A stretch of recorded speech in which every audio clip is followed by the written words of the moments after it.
Salutations à tous ceux qui sont en ce moment connectés sur le Congo est à nous. Nous sommes très heureux, chers amis, de vous retrouver encore, surtout par la grâce de Dieu, ce matin. Nous avons tous les yeux rivés sur le Seigneur parce que le Congo, sans Dieu, ce n'est pas possible de parler d'un pays. Nous avons beaucoup d'ennemis qui cherchent à déstabiliser la nation, de l'intérieur comme de l'extérieur. Nous ne pouvons pas nous en sortir si Dieu n'est pas avec nous. Voilà pourquoi chaque fois, nous faisons référence à Dieu parce que nous savons qu'avec lui, tout est possible. Et depuis que nous sommes avec lui, nous avons vu les choses aller dans le bon sens. Il y a quelqu'un qui m'a envoyé une de mes anciennes, qui m'a envoyé une photo où il a montré les différentes phases que nous avons vécues avec vous. Je ne sais pas si je pourrais retrouver, voilà.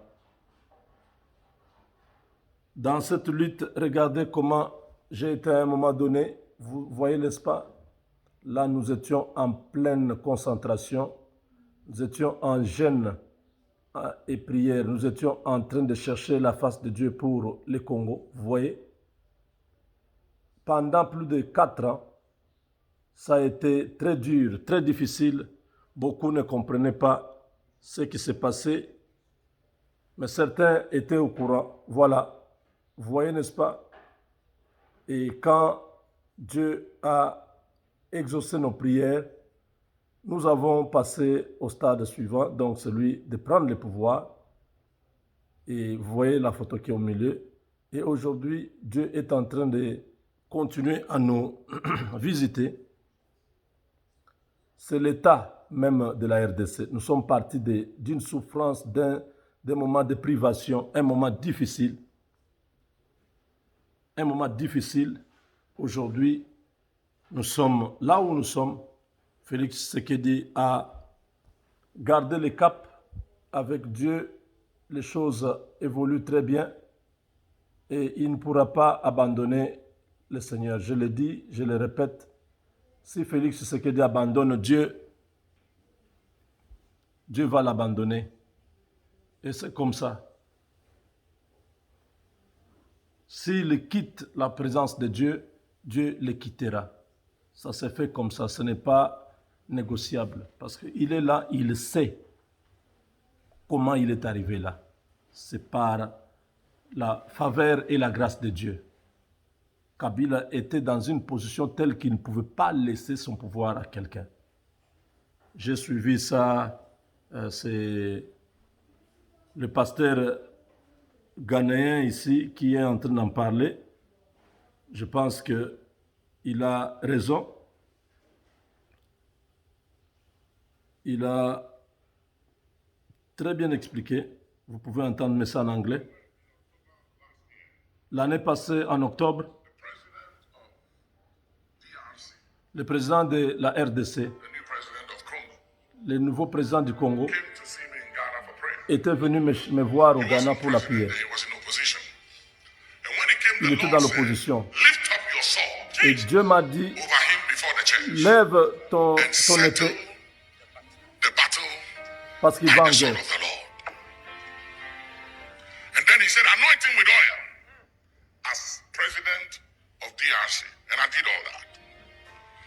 Il faut le oindre aussi de l'onction comme président de la RDC. Le président Kabila ne va pas donner le pouvoir à n'importe qui.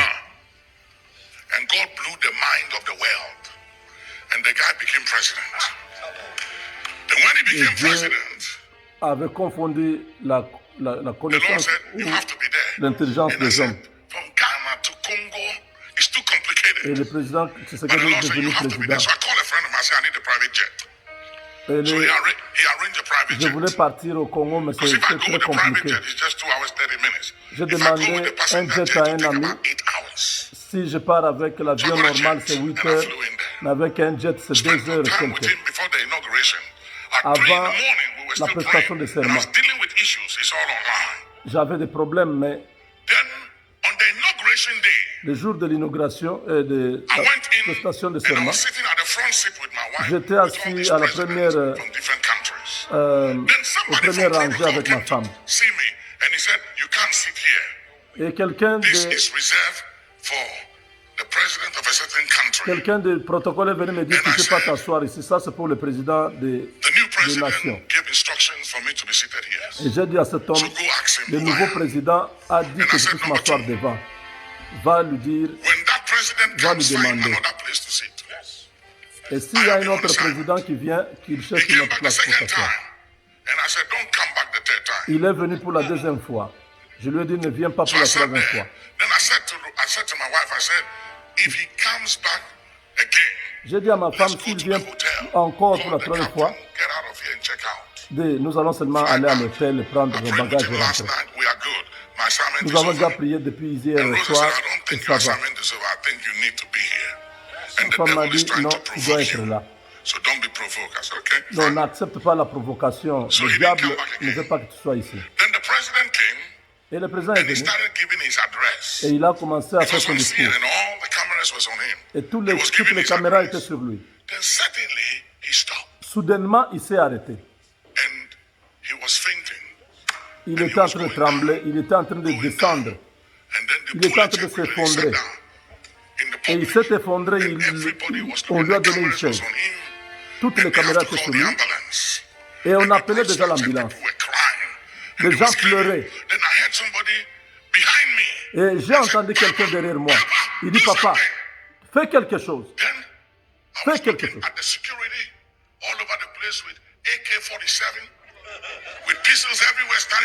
Il y avait de la sécurité, tout ça. Mais comment je vais faire pour aller à l'encontre de ce protocole? Et Dieu m'a dit, fils, ça c'est une opportunité, c'est la fenêtre. Si tu rates ça, s'il entre dans l'ambulance, c'est fini. Oublie-toi, toi-même. Brise les lois du protocole. Et j'ai commencé à marcher, tout le monde me regardait. Ils ne savaient pas qui j'étais. Et j'ai vu ma femme me suivre. Je ne pouvais pas parler français. J'ai commencé à parler en langue, parce que je ne pouvais pas parler français.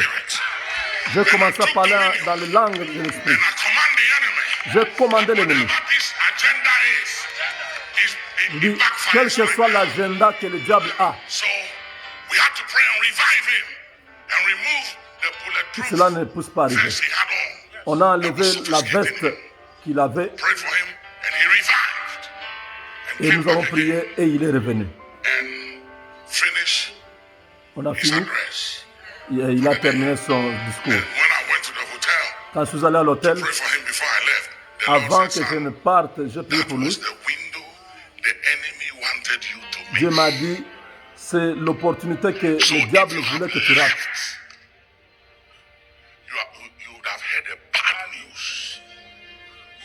Si tu étais parti, ça pouvait être catastrophique.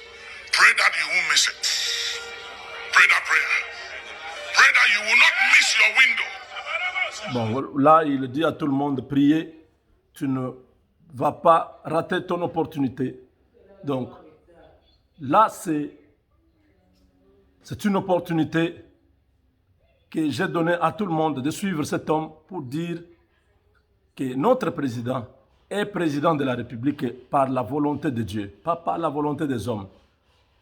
Quelles que soient les sollicitations à gauche, à droite de tous ces autres présidents qui sont déjà très trempés dans le mysticisme, dans la magie, dans tout ça, Tshisekedi ne pourra pas aller dans cette voie-là. Parce que lui, il a les promesses de Dieu pour le Congo. Il va commencer ce qu'il a commencé, il va achever et il va laisser le pays sur une bonne voie qui pourra permettre à d'autres personnes qui viendront après de continuer ce travail-là. Voilà pourquoi je dis s'il abandonne Dieu, automatiquement Dieu va l'abandonner. Lui va rester avec Dieu tous les mandats, pendant tout le temps qu'il sera au pouvoir, il sera toujours attaché à Dieu. Et nous devons l'accompagner, nous devons continuellement prier pour lui. Il est en train de faire un grand travail.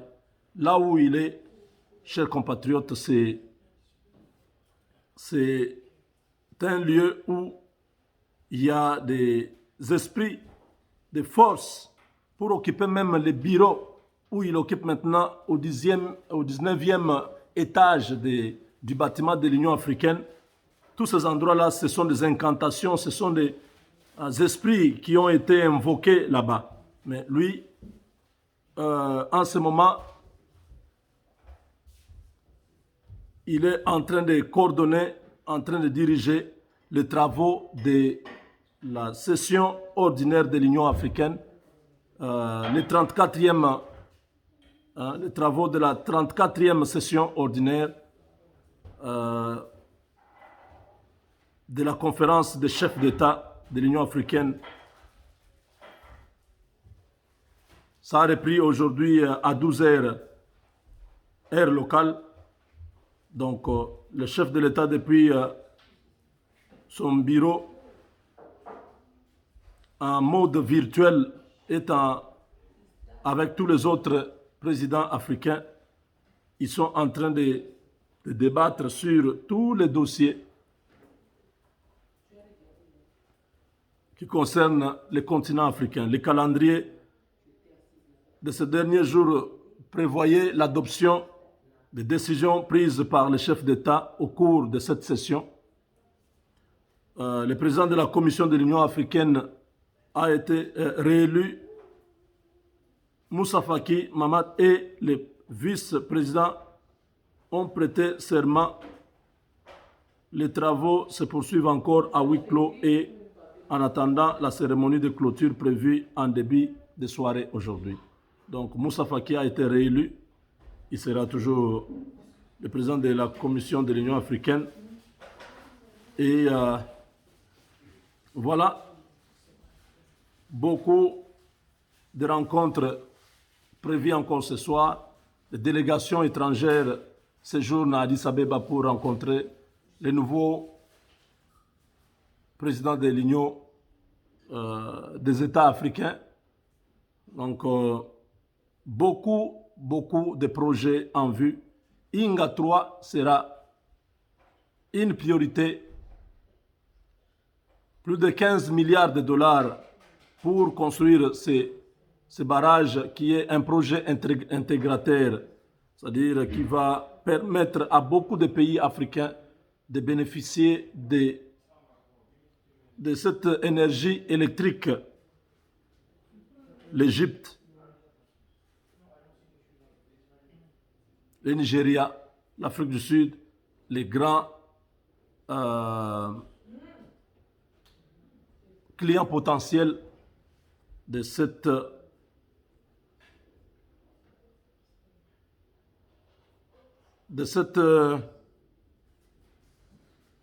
projets. Donc, si les projets arrivaient à être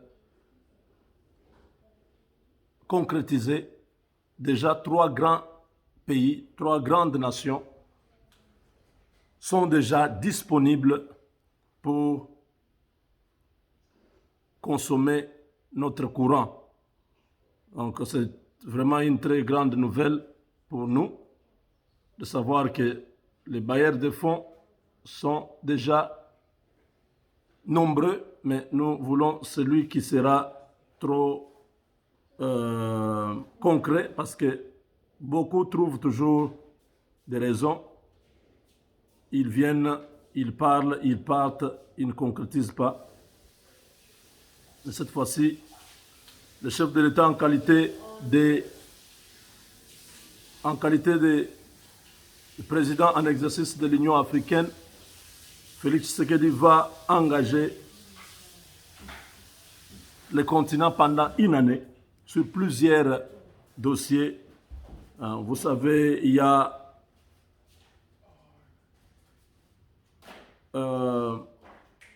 chez nous, on a ratifié plusieurs accords et le chef de l'État, pendant son mandat, pourra concrétiser beaucoup de projets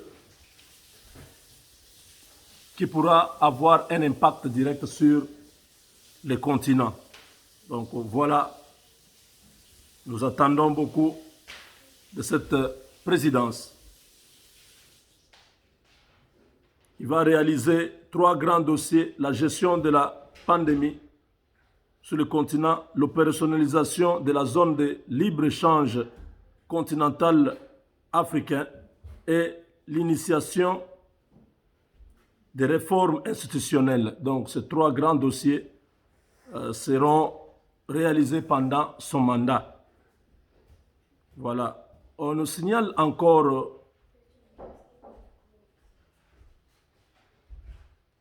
un cas d'Ebola à Butembo. Cette histoire, nous ne savons pas s'il y a des gens qui sont derrière ça pour que finalement nous, on ne soit pas en paix.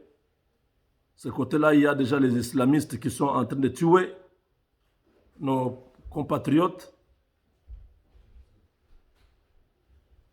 Les ADF Nalou, ils ont tué encore 14 personnes la nuit d'hier, mais Ebola encore dans le coin. Vraiment que Dieu aide la RDC.